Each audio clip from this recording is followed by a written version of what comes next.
జ్ఞానానందమయం దేవం నిర్మల స్ఫటికాకృతిం ఆధారం సర్వ విద్యానాం హైగ్రీవం ఉపాస్మహే. సుప్రభాతం ఛానల్ ప్రేక్షకులందరికీ నమస్కారం. మాసఫలం కార్యక్రమానికి స్వాగతం.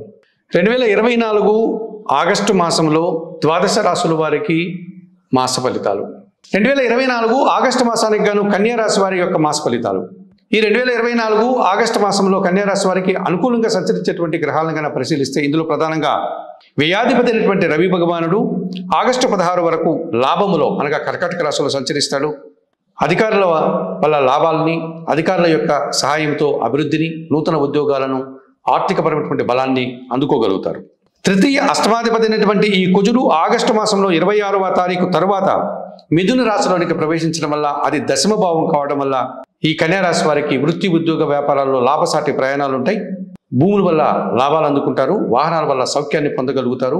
వృత్తి, ఉద్యోగ, వ్యాపారాల్లో అభివృద్ధిని సాధించుకోగలుగుతారు. జన్మరాశ్యాధిపతి దశమాధిపతి అయినటువంటి ఈ బుధుడు ఈ ఆగస్టు అంతా కూడా లాభభావమైనటువంటి కర్కాటక రాశి వైపు దృష్టిని సారించడం వల్ల వృత్తి, ఉద్యోగ, వ్యాపారాల్లో మంచి లాభాలను అందుకోగలుగుతారు. వ్యాపార విస్తరణ జరుగుతుంది. బ్యాంకు లావాదేవీలు సైతం మీకు అనుకూలంగా ఉండేటువంటి వాతావరణం కనిపిస్తుంది. ఇక చతుర్థ సప్తమాధిపతి అయినటువంటి గురుడు ఈ నెలంతా కూడా భాగ్యభావంలో అనగా వృషభ రాశిలో సంచారం కొనసాగించడం వల్ల కుటుంబంలో శుభకార్యాల ప్రస్తావన, జీవిత భాగస్వామ్యం వల్ల లాభాలు, వ్యాపార భాగస్వామ్యం వల్ల అనుకూల వాతావరణము ఏర్పడుతుంది. సమాజంలో మంచి గుర్తింపు, తండ్రి నుంచి ఆదాయాన్ని కూడా అందుకోగలుగుతారు. ద్వితీయ భాగ్యాధిపతి అయినటువంటి శుక్రుడు ఈ నెలంతా కూడా సింహరాశిలో అనగా వ్యయంలోను, కన్యా రాశిలో అనగా జన్మరాశిలోను సంచారం కొనసాగించడం వల్ల కుటుంబ సౌఖ్యాన్ని పొందగలుగుతారు. స్త్రీజన సహకారంతో వృత్తి, ఉద్యోగ, వ్యాపారాల్లో అభివృద్ధిని సాధించుకోగలుగుతారు. మీ మాటకు విలువ పెరిగేటువంటి సూచన కనిపిస్తోంది. మరి 2024 ఆగస్టు మాసానికి గాను ఈ కన్యా రాశి వారికి రవి, కుజుడు, బుధుడు, గురువు, శుక్రుడు 5 గ్రహాలు అనుకూలంగా సంచరిస్తున్నాయి. ఎక్కువ శుభ ఫలితాలని, లాభాలని అందుకోగలుగుతారు. మరి అలాగే మిగతా 3 గ్రహాలు ప్రతికూలంగా సంచరిస్తున్నాయి కనుక ఈ సింహరాశి వారు 2024 ఆగస్టు మాసానికి గాను ప్రధానంగా పంచమ షష్టాధిపతి అయినటువంటి శని భగవానుడు వక్రించి పంచమ భావం వైపు తన దృష్టిని సారించడం వల్ల అనగా మకర రాశి వైపు దృష్టిని సారించడం వల్ల కొన్ని మీ ఆలోచనలు కార్యరూపం దాల్చవు, అనుకున్న పనులు జరగకుండా ఇబ్బందిని కలిగిస్తాయి. సంతానం విషయంలో మీరు కాస్త ఇబ్బందులు ఎదుర్కోక తప్పదనిపిస్తుంది.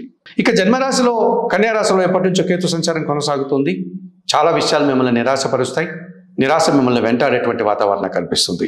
అలాగే సప్తమ భావం మీన రాశిలో రాహు సంచారం కొనసాగుతుంది కనుక దురాశతో కూడినటువంటి కొన్ని కార్యక్రమాలు మీకు ఇబ్బందిని కొని తెచ్చిపెడతాయి. దురాశ పనుల వల్ల మీరు కొన్ని కష్టాలు కొని తెచ్చుకునే వారు అవుతారు. ఈ రకంగా ఈ 2024 ఆగస్టు మాసానికి గాను కన్యా రాశి వారు తప్పనిసరిగా శనికి, రాహుకేతువులకు పరిహారాలు నిర్వర్తించుకోవాల్సినటువంటి పరిస్థితి కనిపిస్తుంది.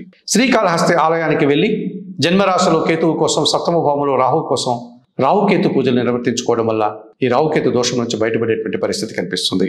అలాగే నిత్య గణపతి ఆరాధన చేసుకుంటూ దుర్గాదేవికి పూజలు నిర్వర్తించుకోవడం, అలాగే 1 కేజీ నల్ల ద్రాక్ష కానీ, నేరేడు పళ్ళను కానీ వయోవృద్ధులకు శనివారం రోజు దానం చేయడం, సుందరకాండ పారాయణం చేసుకోవడం వల్ల మరింతగా మంచి ఫలితాలను ఈ కన్యా రాశి వారు పొందగలుగుతారు.